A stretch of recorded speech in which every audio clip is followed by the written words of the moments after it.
Indian Government and Politics for BA Program Semester 2nd. Today I will teach you fundamental rights and directive principles, and in the next part, I means part 2, I will teach you debate between fundamental rights and directive principle. Fundamental rights यानी कि इसे discuss करने से पहले हम rights के बारे में जान लेते हैं कि राइट्स किसे कहते हैं। What is right? यहाँ पर राइट क्या होता है? तो rights are common claim of people which every cultural society recognise as essential claims for their development and which are enforced by the law. Common लोग सोसाइटी के अंदर कुछ लोग डिमांड करते हैं और ये जो डिमांड होती है वो सभी लोगों की कॉमन डिमांड्स होती हैं। इन डिमांड्स को सोसाइटी जो है रिकॉर्गनाइज कर लेती है एज ए एसेंशियल राइट्स के रूप में, एसेंशियल डिमांड्स के रूप में, और इसे स्टेट के द्वारा इस तरह के डिमांड को अप्रूव कर देने के बाद ये राइट्स बन जाता है। According to professor Laski, rights are those conditions of social life without which no man can seek in general to be himself at his best. Laski ने भी यही कहा है कि राइट्स जो है वो किसी भी मैन के लिए सोशल लाइफ में राइट्स एक ऐसी कंडीशन होती है जिसके बिना जो कोई भी पर्सन है वो अपना बेस्ट नहीं कर सकता, अपने एम्स को अचीव नहीं कर सकता। अब इसीलिए अपने एम्स को अचीव करने के लिए, अपने गोल को प्राप्त करने के लिए किसी भी पर्सन के पास उस राइट्स होना जरूरी है। विदाउट राइट मैन जो है वो अपना डेवलपमेंट नहीं कर सकते और इससे सोसाइटी का डेवलपमेंट नहीं होगा, और सोसाइटी का डेवलपमेंट नहीं होगा तो पूरे स्टेट का डेवलपमेंट नहीं होगा। तो स्टेट के डेवलपमेंट के लिए किसी भी पर्सन को राइट्स, उसके पास राइट्स का होना बहुत जरूरी है। इस तरह से किसी भी पर्सन के लिए राइट्स का होना जरूरी है। किसी भी पर्सन की लाइफ में राइट्स जो है वो एक इम्पोर्टेंट रोल प्ले करता है। अब हम यहाँ पर फंडामेंटल राइट्स को जानेंगे कि किस तरह से फंडामेंटल राइट्स हमें प्रोवाइड किया गया है आवर कॉन्स्टिट्यूशन के थ्रू। तो इस तरह से हमारे कॉन्स्टिट्यूशन मेकर भी राइट्स की इम्पोर्टेंस को समझते हुए फंडामेंटल राइट्स की बात करते हैं, फंडामेंटल राइट्स को हमारे कॉन्स्टिट्यूशन में जगह देते हैं। तो जानते हैं फंडामेंटल राइट्स क्या होती हैं। तो फंडामेंटल राइट्स किसे कहते हैं? Fundamental rights have been classified under 6 categories. जैसे कि फंडामेंटल राइट्स है इसे हम क्लासिफाइड कर सकते हैं 6 कैटेगरीज में, जैसे कि right to freedom, right to equality, right to against exploitation, right to freedom of religion, cultural and educational rights and right to constitutional remedies.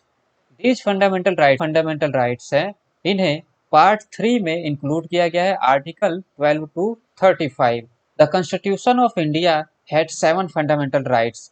तो जैसे कि हम देख सकते हैं हमारे कॉन्स्टिट्यूशन जब बना था उस समय 7 टाइप्स के फंडामेंटल राइट्स थे जो कि यूएसए से बोरो किए गए थे, बट कुछ समय बाद इसमें से राइट टू प्रॉपर्टी को अबोलिश कर दिया गया और इस तरह से हमारे पास अब 6 फंडामेंटल राइट्स ही बचते हैं और इन 6 फंडामेंटल राइट्स को हम एक एक करके डिटेल से समझेंगे।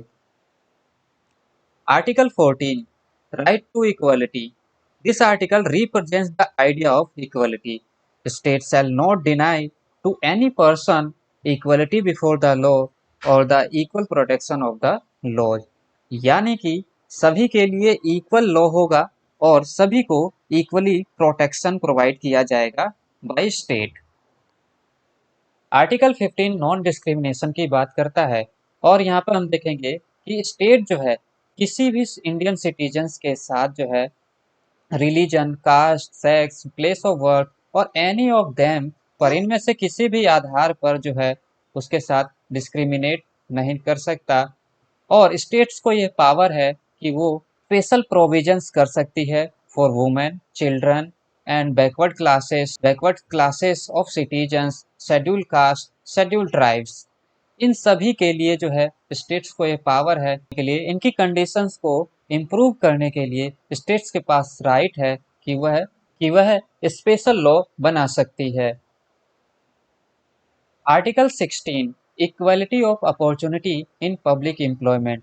तो ये इक्वली अपॉर्चुनिटी प्रोवाइड करता है। जितनी भी पब्लिक एम्प्लॉयमेंट होती हैं उसमें किसी भी कंडीशंस में उनको इनएलिजिबल और डिस्क्रिमिनेट नहीं कर किया जा सकता है। कोई भी गवर्नमेंट एम्प्लॉयमेंट हो, चाहे वह किसी भी religion, race, caste, sex, descent, place of birth, residence और किसी अन्य कारण की वजह से स्टेट जो है डिस्क्रिमिनेट नहीं करेगा। सभी को इक्वल अपॉर्चुनिटी प्रोवाइड की जाएगी पब्लिक एम्प्लॉयमेंट में। आर्टिकल 17 अबोलिशेस अनटचेबिलिटी, यानी कि ये जो आर्टिकल है इसमें कोई भी पर्सन या फिर स्टेट किसी भी अदर पर्सन के साथ, सोसाइटी में किसी भी क्लास के साथ अगर वो अनटचेबिलिटी को प्रैक्टिस करता है तो उस पर ये रोक लगाता है। अगर कोई इंडिविजुअल और कम्युनिटी किसी के अगेंस्ट अनटचेबिलिटी को यूज करती है तो उसके अगेंस्ट पनिशमेंट का प्रोविजन है। आर्टिकल 18 अबोलिशन ऑफ टाइटल्स, यानी कि उपाधियां, उपाधियों का अंत यह आर्टिकल करता है। मिलिट्री और एकेडमिक टाइटल्स के अलावा अन्य किसी तरह की भी उपाधियों का जो है स्टेट जो है वो अबोलिश कर देता है। यानी कि कोई भी सिटीजन और नॉन सिटीजन अदर कंट्री से किसी तरह की उपाधियां यानी कि टाइटल्स नहीं ले सकती सिवाय मिलिट्री और एकेडमिक उपाधियों के। आर्टिकल 19 राइट टू फ्रीडम की बात करता है और इसमें इंडियन सिटीजन्स को 6 टाइप्स के फंडामेंटल राइट्स दी गई हैं। पहला है freedom of speech and expression, दूसरा है फ्रीडम ऑफ असेंबली और तीसरा है freedom to form association and चौथा है फ्रीडम ऑफ मूवमेंट, फिफ्थ है freedom to reside and settle and sixth freedom of profession, occupation, trade और बिजनेस। तो ये 6 टाइप्स के राइट्स यहाँ पर प्रोवाइड किए जाते हैं आर्टिकल 19 में। नेक्स्ट आर्टिकल है आर्टिकल 20। आर्टिकल 20 में बताया गया है कि protection in respect of conviction for offences, इसमें किसी ऑफेंस के लिए यानी कि अपराध के लिए आर्बिट्री एंड एक्सेसिव पनिशमेंट को प्रोटेक्ट करता है कि उसे ज़्यादा पनिशमेंट ना मिल सके। This article has taken care to safeguard the rights of person accused of claims. Article 20 emergency में भी सस्पेंडेड नहीं किया जा सकता है। नेक्स्ट आर्टिकल है आर्टिकल 21। आर्टिकल 21 में बताया गया है कि protection of life and personal liberty, किसी भी सिटीजन्स को प्रोसीजर स्टैब्लिश्ड बाय लॉ के अलावा, जो भी लॉ स्टैब्लिश किया गया है उसके अलावा उसकी लाइफ और पर्सनल लिबर्टी के राइट से डिप्राइव नहीं किया जा सकता, यानी कि उसको वंचित नहीं किया जा सकता है। Article 22 provides safeguards against arbitrary arrest and detention, यानी कि आर्टिकल 22 जो है वो गारंटी प्रदान करता है, गारंटी प्रोवाइड करता है एवरी पर्सन को हु इज अरेस्टेड, जो कि अरेस्ट हुआ है उसके लिए ये आर्टिकल बना हुआ है। यानी कि अगर कोई पर्सन अरेस्ट है उसके पास कौन कौन से राइट्स हैं, तो यहाँ पे देखते हैं कि जो भी पर्सन अरेस्ट है उसको ये पावर है, उसके पास ये राइट्स है कि उसको क्यों अरेस्ट किया गया है, इस चीज को जानने का उसके पास राइट्स होता है कि उसे क्यों अरेस्ट किया गया है। सेकंड, उसको किसी भी लॉयर के साथ कंसल्ट करने का राइट्स होता है। एंड थर्ड, उस पर्सन को मजिस्ट्रेट के पास 24 आवर्स के अंदर अंदर उसको ले जाया जाएगा और उसका जब अपराध सिद्ध हो जाएगा तभी उसको पनिशमेंट दिया जाएगा। ये जो आर्टिकल 22 जो है वो किसी भी एक्यूज्ड को 3 टाइप्स के राइट्स प्रोवाइड करता है। Article 23-24, article 23-24 rights against exploitation, ये जो आर्टिकल है वो राइट प्रोवाइड करता है अगेंस्ट एक्सप्लॉयटेशन, यानी कि शोषण के विरुद्ध अधिकार प्रदान करता है और ये प्रोवाइड्स करता है, रोक लगाता है traffic in human beings, women, children, beggars, किसी भी तरह की ट्रैफिकिंग पर ये रोक लगाता है वुमेन, चिल्ड्रन और बेगर्स पर। आर्टिकल 24 ये प्रोवाइड्स करता है कि कोई भी चिल्ड्रन हो जिसकी एज जो है 14 ईयर्स से बिलो हो, उसको हैजार्डियस प्रोफेशन में, हैजार्डियस प्लेसेस में वर्क करने पर रोक लगाता है। नेक्स्ट आर्टिकल है article 25 to 28, right to freedom of religion. ये जो है सभी को राइट्स प्रोवाइड करता है फ्रीडम ऑफ रिलीजन का, और जिसमें देखेंगे कि equally respect to all religion की बात करता है कि कोई भी रिलीजन हो उसको इक्वली रिस्पेक्ट देना चाहिए। Article 25 offers freedom of consciousness and free profession practice etcetera. तो ये जो आर्टिकल है वो सभी को जो है वो फ्रीडम देता है कि वो कंसाइंस कर सकते हैं और फ्री प्रोफेशन यूज कर सकते हैं, इसको प्रैक्टिस कर सकते हैं। And article 26 helps to manage religious affairs को मैनेज करने के लिए प्रोवाइड किया गया है आर्टिकल 26। अगर हम बात करें आर्टिकल 27 की, तो ये प्रोवाइड्स करता है फ्रीडम नॉट टू पे taxes for religious expenses promotion. ये जो आर्टिकल है वो किसी भी तरह की रिलीजियस एक्सपेंसेस जो होते हैं प्रमोशन के लिए किए जाने वाले जो खर्च हैं उनके ऊपर किसी भी तरह के टैक्स को पे करने से मना करता है। एंड आर्टिकल 28 जो है वो स्टेट के द्वारा मेंटेन किए जा रहे एजुकेशनल इंस्टीट्यूट को रिलीजियस इंस्ट्रक्शन देने से मना करता है। नेक्स्ट आर्टिकल में हम देखेंगे कि article 29 to 30 right to minorities. ये जो आर्टिकल है वो माइनॉरिटीज को राइट प्रोवाइड करता है, अल्पसंख्यकों को अधिकार देता है, कल्चरल एंड एजुकेशनल राइट्स भी इसे कहते हैं, और ये प्रोटेक्शन देता है इंटरेस्ट ऑफ माइनॉरिटीज को, साथ ही लैंग्वेज को, स्क्रिप्ट और कल्चर को कंजर्व कर सके through an educational institution. Article 30 state the rights of minorities whether based on religion or language to establish administer educational institution. Article 44th Amendment Article 44th Amendment has abolished the right to property as a functional right guaranteed by Article 19F and Article 31 of the Constitution. It is now only a legal right under Article 300A। तो देखते हैं कि article 44 जो amendment हुआ था उसमें right to property को जो है हटा दिया गया और यहाँ से इसको एक लीगल राइट बना दिया गया, जिसे आर्टिकल 300A में शामिल किया गया।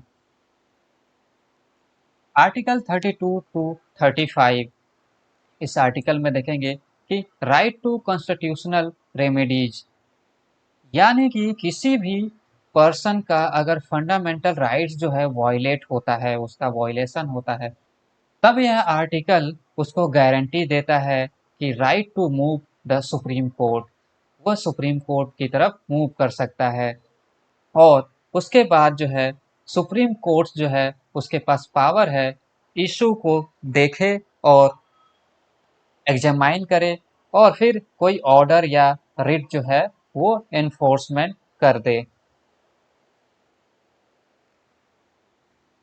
इस तरह से हम देख सकते हैं कि therefore fundamental rights play a significant role. इस तरह से हम यहाँ देख सकते हैं कि फंडामेंटल राइट्स जो है वो प्ले करता है एक significant role, because they are most essential, क्योंकि ये बहुत ज़्यादा इसेंशियल होते हैं for the attainment of the full intellectual, moral and spiritual status of an individual.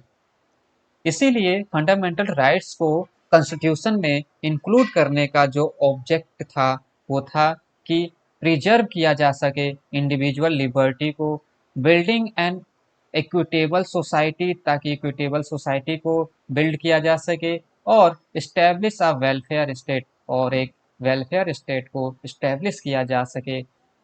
इस तरह हम देख सकते हैं कि फंडामेंटल राइट्स किसी भी सिटीजन्स के लिए एक इम्पोर्टेंट रोल प्ले करता है, क्योंकि इनके थ्रू वह अपने गोल्स को अचीव कर सकता है और अपने सोसाइटी को या अपने सोसाइटी का डेवलपमेंट कर सकता है। अब हम बात करेंगे directive principle of the state की। तो directive principle of the state क्या होती है, इसके बारे में भी जान लेते हैं। इंडियन कॉन्स्टिट्यूशन का जो उद्देश्य था, एम था, वो सिर्फ पॉलिटिकल डेमोक्रेसी को ही इस्टेब्लिश नहीं करना था, बल्कि सामाजिक और आर्थिक न्याय को भी स्थापित करना था, यानी कि सोशो इकोनॉमिक जस्टिस को भी इस्टेब्लिश करना था, एज अ वेलफेयर स्टेट के रूप में बनाना था।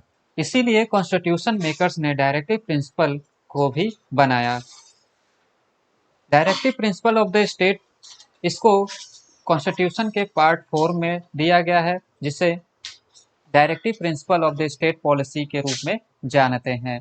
Directive principle of the state policy, DPSC, इसका मतलब है directive principle state policy, are in the form of instruction. तो ये जो डायरेक्टिव प्रिंसिपल्स हैं वो इंस्ट्रक्शन के फॉर्म में या फिर गाइडलाइंस के फॉर्म में है, और ये जो है गवर्नमेंट्स को ये इंस्ट्रक्शन या गाइडलाइंस प्रोवाइड करते हैं। ये जो प्रिंसिपल्स हैं वो नॉन जस्टिसिएबल हैं, यानी कि इनको हम सुप्रीम कोर्ट में नहीं ले जा सकते। They are fundamental in the governance of the country. The idea of directive principles of the state policy has been taken from the Irish Republic, यानी कि इरिश जो रिपब्लिक है उससे हमने मोटिवेट होकर इस डायरेक्टिव प्रिंसिपल्स को अडॉप्ट किया है। They were incorporated in our constitution in order to provide economic justice, और ये इकोनॉमिक जस्टिस प्रोवाइड करता है। साथ ही to avoid concentration of wealth in the hands of a few people, और ये जो है कुछ ही लोगों के हाथों में, कुछ ही पीपल्स के हाथों में वेल्थ ना हो, उसको भी अवॉइड करता है। यानी कि फंडामेंटल राइट्स जो थे वो पॉलिटिकल जस्टिस प्रोवाइड करते हैं, पॉलिटिकल राइट्स प्रोवाइड करते हैं, तो वहीं डायरेक्टिव प्रिंसिपल जो है वो इकोनॉमिक जस्टिस प्रोवाइड करते हैं। फंडामेंटल राइट्स सिटीजन्स के लिए हैं, और डायरेक्टिव प्रिंसिपल्स जो है वो स्टेट के लिए हैं। अब हम इसकी बात करते हैं फंडामेंटल राइट्स के फीचर्स की। First, resemble the instrument of instruction enumerated in the Government of India Act 1935। तो 1935 जो एक्ट था उसी को ही ज़्यादातर इसको रिजेंबल कर दिया गया है। Second, aim at realizing the high ideals of justice, liberty, equality, and fraternity as outlined in preamble to the Constitution. Third, embody the concept of welfare state. Fourth, seek to establish economic and social democracy. Fifth, are non-justiciable. And sixth, fundamental in the governance of the country. And seventh, help the courts in examining and determining the constitutional validity of a law. These are the features of the directive principles of the state policy. Now, classification of the directive principles. They can be classified broadly into socialist, Gandhian, and liberal intellectual. First one, socialist principles. Socialistic principles में हम देखेंगे कि किस तरह से जो fundamental rights हैं उसमें जो बातें लिखी गई हैं या फिर जो आर्टिकल्स हैं ये बताती हैं कि वो सोशलिस्टिक हैं, जिसमें फर्स्ट है to promote the welfare of the people by securing a social order permeated by social economic and political justice and to minimise inequalities in income status facilities and opportunities. Article 38 में peoples welfare को promote करने की बात की गई है, और income में, स्टेटस में, फैसिलिटीज एंड अपॉर्चुनिटीज में इन इक्वलिटीज को मिनिमाइज करने की बात की गई है। Second, the right to adequate means of livelihood for all citizens, equitable distribution of material resources, equal pay for equal work for men and women, preservation of the health and opportunities for healthy development of citizens। ये सारी चीजें article 39 में provide की गई हैं। Third, promote equal justice and to provide free legal aid to the poor, article 39A। Fourth one, to secure the right to work, to education, and to public assistance in case of unemployment, old age, sickness and disablement, article 41 provide करता है। Fifth one, to make provision for just and humane condition for work and maternity relief, article 42 provide करता है। Sixth, to secure a living wage, a decent standard of life, and social and cultural opportunities for all workers, Article 43. Seventh, to take steps to secure the participation of workers in the management of industries, Article 43A. Eighth, to raise the level of nutrition and the standard of living of people and to improve public health, article 47। ये सभी articles socialistic principles को indicate करते हैं और states को यह instruction देते हैं कि कोई भी लॉ बनाते समय वह इन सभी प्रिंसिपल्स को ध्यान में रख के ही लॉ बनाएंगे और स्कीम्स को बनाएंगे। आगे है the Gandhian principles. Gandhian principles में हम देखेंगे कि किस तरह से गांधीयन थॉट्स को डायरेक्टिव प्रिंसिपल्स के थ्रू जो है वो कॉन्स्टिट्यूशन में इंक्लूड किया गया है। फर्स्ट है to reorganise village, panchayat and endow them with necessary powers and authority to enable them to function as a unit of self government, यानी कि जो पंचायत हैं वो function as a units of self government के तौर पर वर्क करेंगी और ये जो है आर्टिकल 40 में इसको बताया गया है। Second, to promote cottage industries, उन्होंने कॉटेज इंडस्ट्रीज को प्रमोट किया है। Third, to promote voluntary formation, autonomous functioning, democratic control and professional management of cooperative societies, article 43 B में इसे बताया गया है। फोर्थ है promote the educational and economic interest, तो एजुकेशनल और इकोनॉमिक इंटरेस्ट को ये प्रमोट करता है ऑफ किस एससी यानी कि schedule caste, schedule tribes and other weaker section of the society and to protect them for social injustice and exploitation, Article 46. Fifth, to prohibit the consumption of intoxicating drinks and drugs which are injurious to health, यानी कि जो भी मादक पदार्थ होते हैं या फिर हम कह सकते हैं हानिकारक औषधियां होती हैं उनको प्रोहिबिट्स करता है, उनको रोक लगाता है यह article. Sixth, to prohibit the slaughter of cows, calves, and draught cattle and to improve their breeds, article 48। यानी कि दुधारू पशुओं के वध पर रोक लगाया जाता है इस आर्टिकल के थ्रू। अब हम बात करेंगे लिबरल इंटेलेक्चुअल प्रिंसिपल्स की।